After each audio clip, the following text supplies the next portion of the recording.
don't you guys wish that the Fnaf books were part of the Fnaf games timeline? Wouldn't it make the Fnaf timeline so much simpler? Well, think no more, because that is the subject of today's reaction. Cut to the video. Cut to Come and fly away with me. Come and fly away with me. Come and fly away with me. Don't you be afraid, everything will change. You and I, jumping off the edge. These the I'll make sure not to go in there. Come and fly away with me. Into the pit. guys, I'm sorry for that awkward interaction past me had with you. The awful segue to the friggin' reaction. Oh god.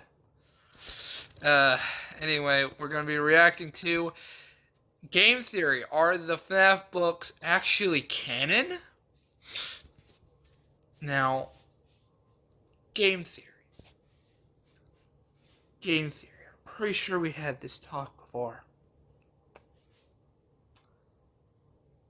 The books are not canon to the game's timeline. Yes, some of the stuff that happened in the books are possible inside the games. I understand that. But although we did get a game version of Into the Pit, so at this point I'm not even surprised, so let's just get straight to the reaction. Yeah. If the FNAF books were canon. It's a question that's torn the fanbase apart for years, and For now years, we've had an literally. update to Help Wanted 2 that seems to be telling us the answer is yes. But what would that change? What Yes? theories would this ruin? And what does it mean we can expect from Secret of the Mimic this year? Today, we're going to find out.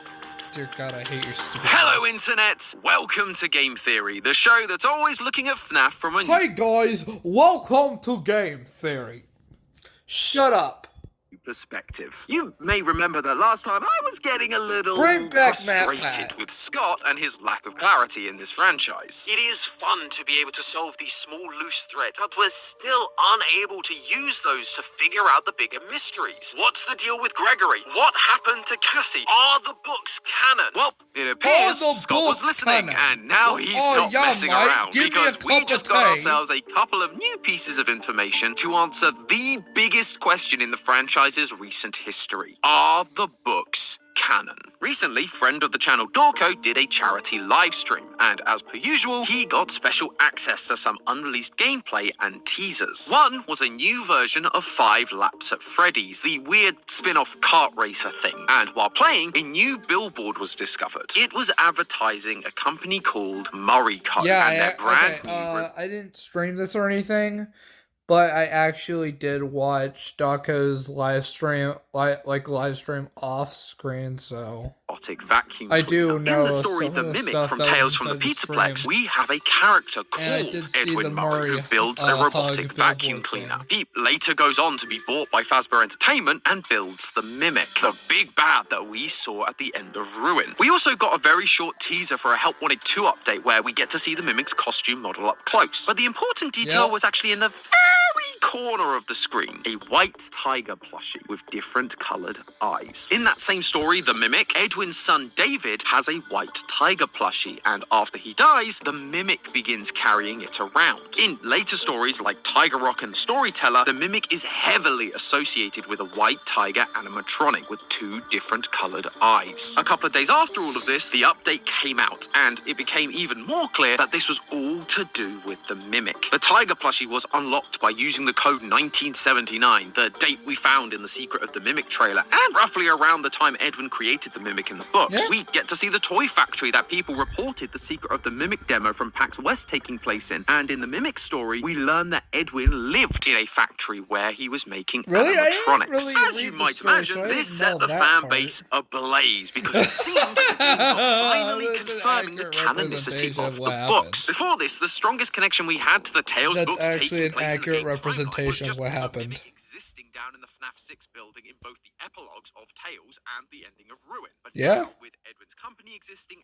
and a white tiger character who we've only ever seen in the books at this point, it feels like more than ever we are being shown that the games and the books may coexist in the same universe. But if that's the case, what does that change? We've been theorizing about this franchise for a long time now, and we've never really considered the books to be canon to the game timeline. So, if the books are now being shown as canon, I wondered what dominoes begin to fall. Which of those theories get debunked? What parts of the story would we have a new perspective on? And what could that mean for future releases? Better grab your Vanny masks once again, theorists, because we've got to take a look at Fnaf in a whole new way and ask the question, what if the books were canon? Let's start with the series of books that are most tied to A lot of people have been asking that throughout the years. In case you don't know, this is a series of 8 books, each containing 3 short stories and an epilogue. With all the epilogues. There's one thing I need to tell you guys. I have never read a single Tales of the Pizzaplex book. I am currently almost at the end of the Frights books. So yeah, my brother already has the first Tales book, I'm pretty sure, graphic novel. So I might borrow that from him at some point to read it and get a little bit more insight on Tales. So yeah.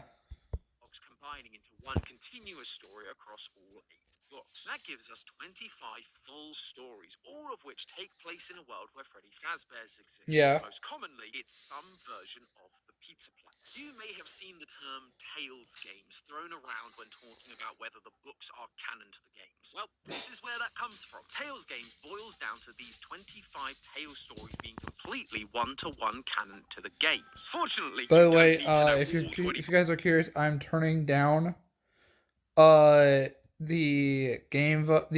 video volume so you can hear me better, because I like talking. And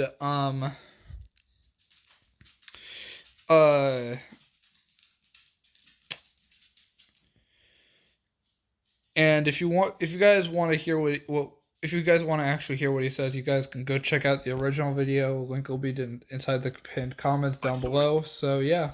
Inside and out in order to get to grips with how Tales would change the game's lore. There are a few stories that make small changes, but mostly it's just to provide clarity on parts of the story we weren't sure about. Stories like Help Wanted, where we learn about Steve Snodgrass, a game developer who made the original 4 FNAF games for Fazbear really? Entertainment.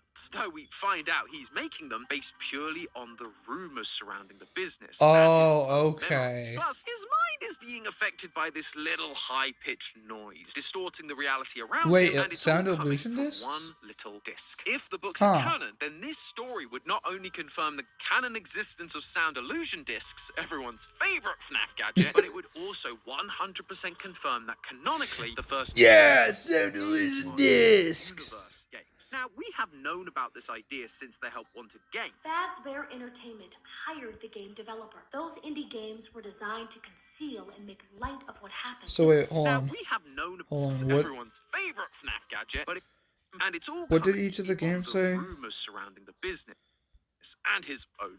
Okay, so we got child missing, foul odors, haunted yellow bunny suit, and robots roaming. Yeah. Memories. Plus, his mind is being affected by this little high-pitched noise, distorting the reality around him, and it's all coming from one little disc. If the books are canon, then this story would not only confirm the canon existence of sound illusion discs, everyone's favorite FNAF gadget, but it would also 100% confirm that canonically, the first 3 to 4 games are in-universe games. Now, we have known about this idea since the Help Wanted game. Fazbear Entertainment hired the game developer. Those indie games were designed to conceal and make light of what happened. This isn't just an attempt to rebrand. It's an elaborate cover-up. But what this changes is the reliability viability of those games for lore purposes. After the Help Wanted game, despite being told that these were in-universe games, it was unclear how one-to-one they were with reality. This story tells us that they were being made by someone who didn't know the true stories and whose mind was slowly being worn down. This allows for Scott and Steel Wool to retcon certain details from those games without them Oh really wow, retconned. totally not a They're just retcon. I something swear. Steve Blame made up. on this Obviously, if a guy. modern entry confirms a detail from FNAF 1 to 4, then we can be sure it's likely true. And we actually get a good example of this. Ditophobia. This was the final story from Tales I've heard from of the Ditophobia, Beast, and yeah. it involves a character named Rory, living in a house that is described exactly Okay. like the FNAF 4 house. Rory believes he is a kid with a family, but as time goes on, it's revealed he's not a kid. He's grown up. The house is disgusting, and the What? entire place has been filled with a hallucinogenic gas coming from the underground bunker. Circus babies. We've wondered for That makes so much freaking sense. So wait, it wasn't the sound illusion disc that was making him see the nightmares? It was gas? I mean, they wouldn't explain the gas tanks inside of freaking sister location. Huh. a long time what was causing the nightmares in FNAF 4, whether it was sound illusion discs or just the overwhelming sense of fear and guilt. But if these books are canon, the answer becomes clear. The nightmares are real, but it's the hallucinogenic gas that truly brings them to life. So that's hallucinogenic gas, sound illusion discs, and don't forget we have VR and AR in this world. Oh, there are yeah. 3 reality-altering tools on the table for this franchise. Fun. Basically, we can't trust anything we see in the games anymore. Then there's the more modern stories like GGY. This one focuses on a kid named Gregory? Greg that is hacking into the Pizzaplex animatronics, leaving high That's the only scores in all thing the I could think arcade of is machines, and is Gregory. getting rid of any counselors or anyone else that gets too close to the truth. With his arcade and hacking sign-offs being GGY, it's almost certain that his full name is Gregory. As Yeah, in that's what I was our saying. Gregory Yeah, from from Security Security Breach, Breach? which also makes Gregory Patient 46, the mysterious child from the therapy CDs we collect during Security Breach that also has a Oh. habit of getting rid of therapists. The final point of clarity here is that Greg refers to himself as the wizard's favorite apprentice during the story, as well as using the handle Dr. Rabbit, which Dr. feels like Rabbit. a mighty big hint that Gregory is working for Glitch Trap. Just Oh. to be fair, we've actually been on board with this idea for a while, so it I'll have hasn't to check really that out at changed some any of point. our theories. But if the books are canon, it just solidifies it more as fact rather than theory. The only thing we have to wonder now is whether he's still under Glitch Trap's control. Help Wanted 2 and Security Breach seem to be telling us that Vanessa is now free of Glitch Trap, and in Ruin, they are implied to be working together to help Cassie. So is Gregory also free now, or is he just playing the long con? As I said, those 3 stories don't really change much about the lore. They provide some clarity and add depth to certain lore aspects. By the that way, were if I yawn at all inside my videos, it's because I literally just got home from work, and that's the reason why. It's not that I'm bored or anything, it's just because I literally just got home from work. So otherwise just dropped on us with no real explanation. Just letting But you it know. doesn't really derail anything. However, that isn't the case for every story. And now we have to talk about the big 3. The Mimic, the Storyteller, and the Epilogues. And if these stories are canon, it causes a drastic Wait, there's shift an in how we actual look at this story modern called The era of Mimic? FNAF. A quick recap for those who don't know. These stories What? focus around the latest big bad of the series, the Mimic. It starts with Edwin Murray and his The son. Mimic. Edwin is a robotics genius whose company was bought by Fazbear Entertainment, and his job was to turn the original Oh, wait, Freddy's what? costumes the Mimic. It starts with Edwin Murray and his son, David. Edwin is a robotics genius whose company was bought by Fazbear Entertainment, and his job was to turn the original Freddy's costumes into animatronics. He ends up Oh. building the Mimic out of spare parts, and it's designed to mimic and play with his son. Sadly though, one day, his son runs out of the factory into the road and is hit by a car. But even after he dies, the Mimic continues mimicking David's Damn. behavior, causing Edwin to get angry and beat the Mimic to a metallic pulp. Edwin then disappears, leaving Fazbear to come and collect their property from Edwin's factory, where the Mimic begins violently murdering those who come to collect. They do eventually manage to contain the Mimic, as while they begin construction of the Pizzaplex on top of the FNAF 6 location, a version of the Mimic is dropped off alongside other animatronics that will make up the glam rock band. The Mimic is then programmed to help clear the endos that remain inside, ripping their arms and heads off. But it doesn't just stop at the endos. Construction workers begin being torn apart limb from limb, leading to the location being cemented over, trapping it inside the FNAF 6 location beneath the Pizzaplex. Many years later, once the Pizzaplex is up and running, the Mimic software is used to run something called the Storyteller, a baobab tree that connects the entire Pizzaplex, and it's designed to create new fun storylines for the characters to play out,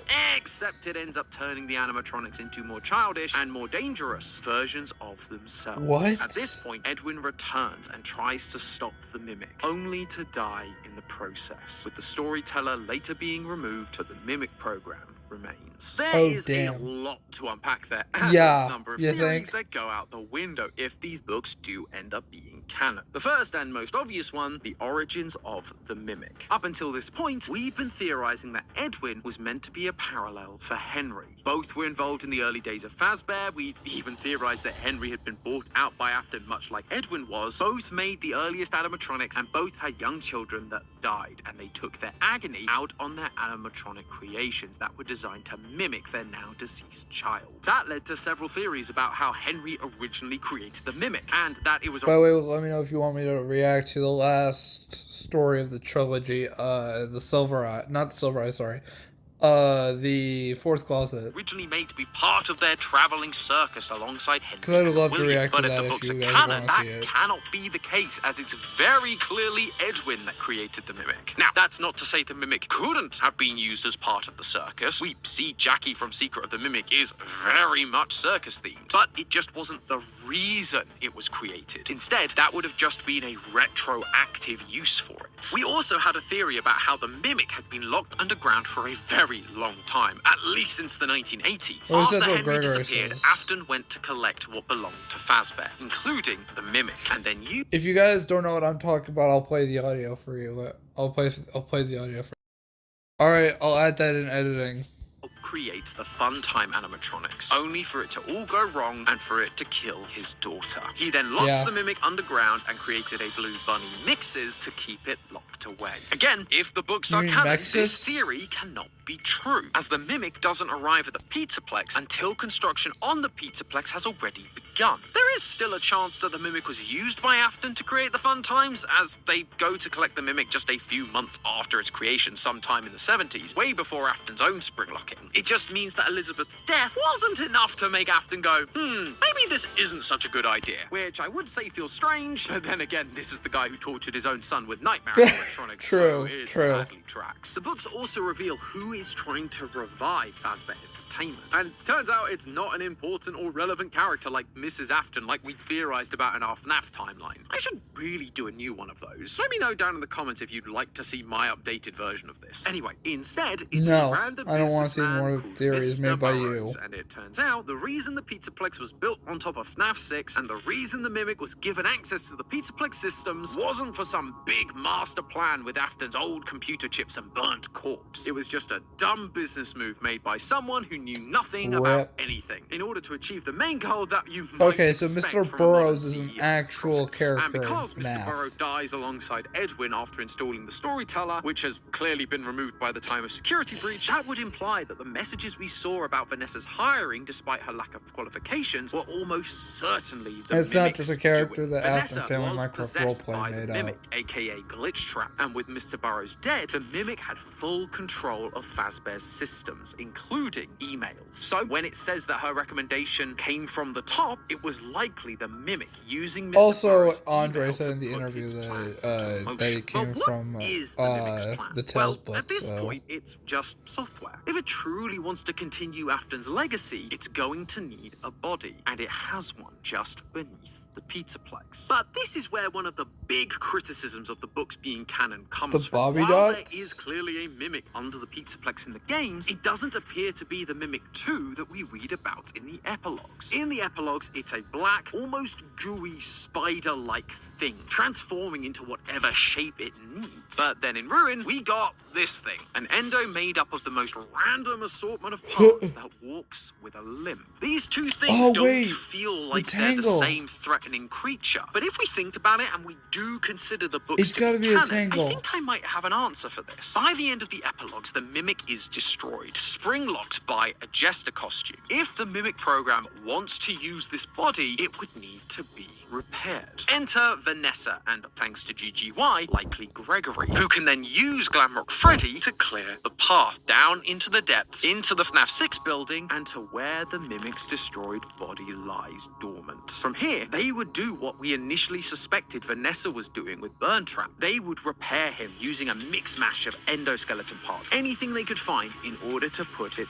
back together. That could be why we see it limping before the chase scene. It's either still partially damaged, or it's just because the parts aren't its own, but a random assortment that's not fully balanced or calibrated. That would then tie into the ending we got from the New Help Wanted 2 update. We see Mixes driven away in a van that looks suspiciously like the one Gregory drove in one of the security That's missions. true. It does look like that Wasn't van. always underneath FNAF 6. After the events of Security Breach, it seems like both If Gregory you guys don't and know, there is an ending you can get in Security Breach where if you go out through the docks, Freddy and Gregory drive out of the Pizzaplex with the friggin' van.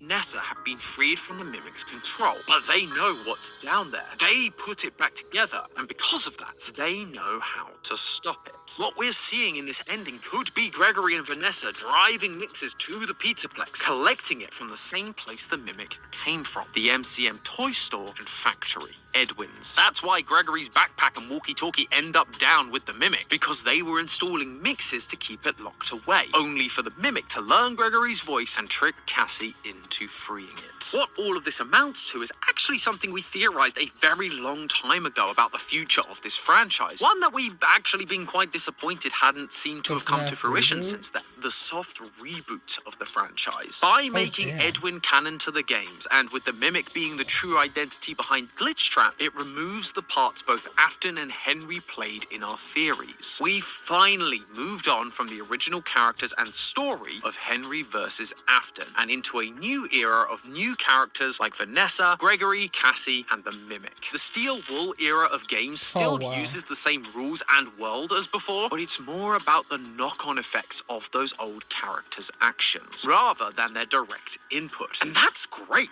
Ultimate Custom Night felt like a great ending to the story. Now, in retrospect, if the books are canon, we can truly split the series up and treat this as a new era separate from those original stories. However, if Tales is canon, this isn't the only thing that changes. There's one more story, one more domino that has to fall, and the story is called Frailty. Here we meet a girl called Jessica, who has a special metallic necklace that when she scrapes off shavings and puts them on dying patients at a hospital, they get better. At the end of the story, she uses the last girl called Jessica. Jessica, where have I heard that name in this? Oh, wait. Oh, it was in Silver, the trilogy. Has a special metallic necklace. Although Jessica didn't have a pendant, though. Hold on, beside the bed of the little boy, Jessica began scraping roughly at the pendant with her pocket knife. Little shavings of silver drifted down at the boy as he slept. What? That when she scrapes off shavings and puts them on dying patients at a... She scraped her chest, seemed to tighten, her pulse slowed and her breathing became swallow. These feelings in her body were how she knew she was helping this little boy heal.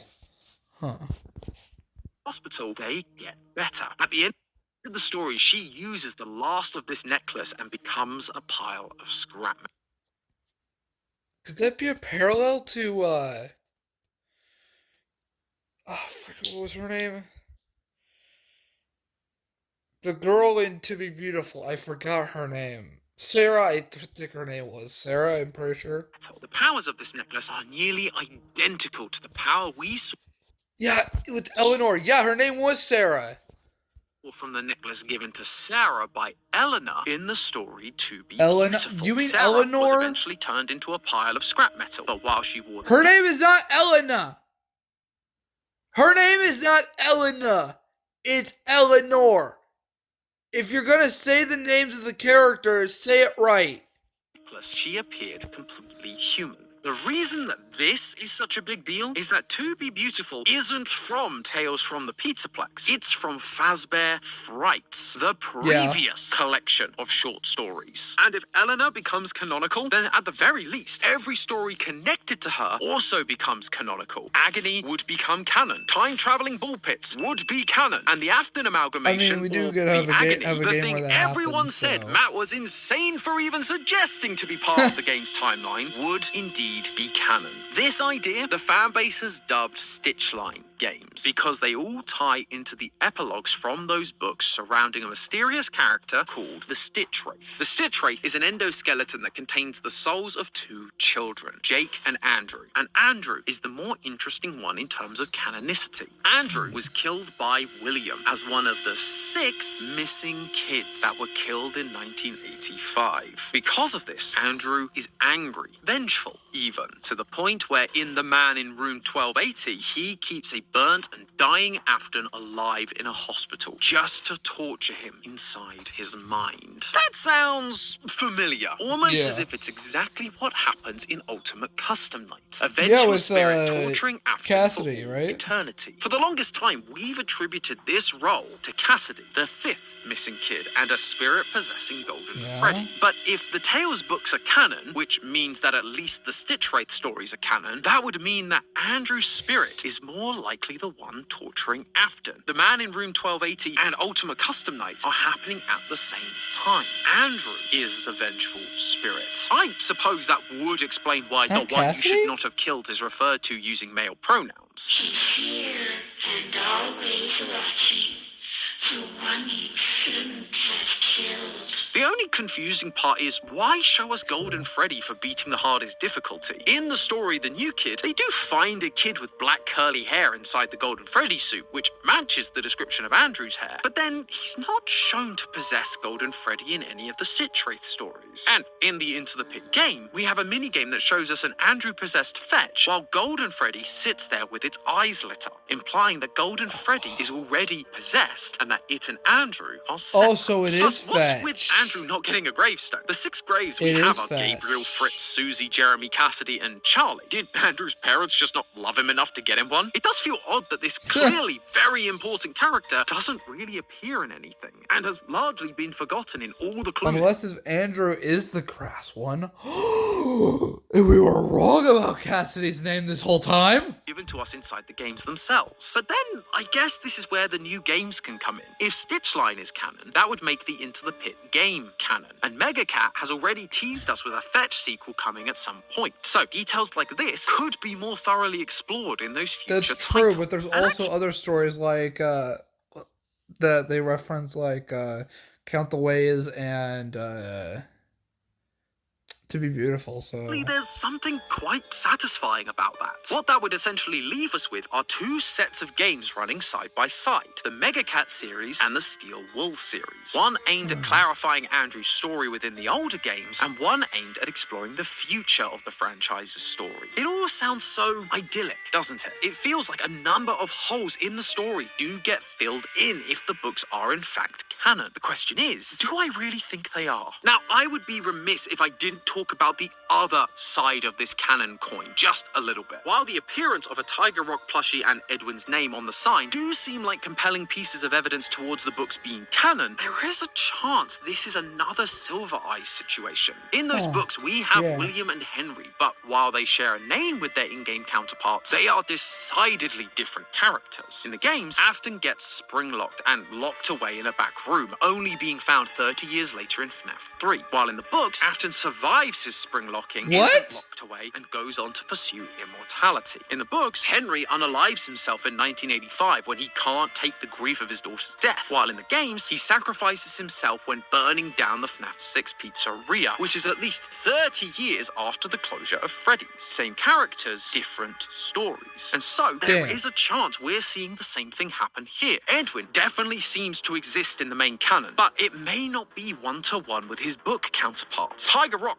also seems to exist in the True, games it and the books, but the seems story like surrounding him in the mimic characters in the books may also exist inside the games, but it's a different like storyline of some sort. might be slightly different. It's also Yeah, worth like noting in that we were parallel introduced universes. to William Afton's name and Henry as a full character in the books first, and then later they showed up in the games, which is exactly what we've seen with the Mimic, a character that was introduced in the books first, then showed up in Ruin later. It's following a similar pattern. The truth is, either of these options is entirely possible. Right now, we just don't have enough evidence to say one way or the other with complete certainty. We're just gonna have to wait for Secret of the Mimic to hopefully learn more and get the answer. However, despite the existence of these items not confirmed... By the way, when Secret of the Mimic does come out, I will either be streaming it if it comes on flat mode at the same time as well as VR, but if it comes out on VR first, I guess I'll just have to make a YouTube series,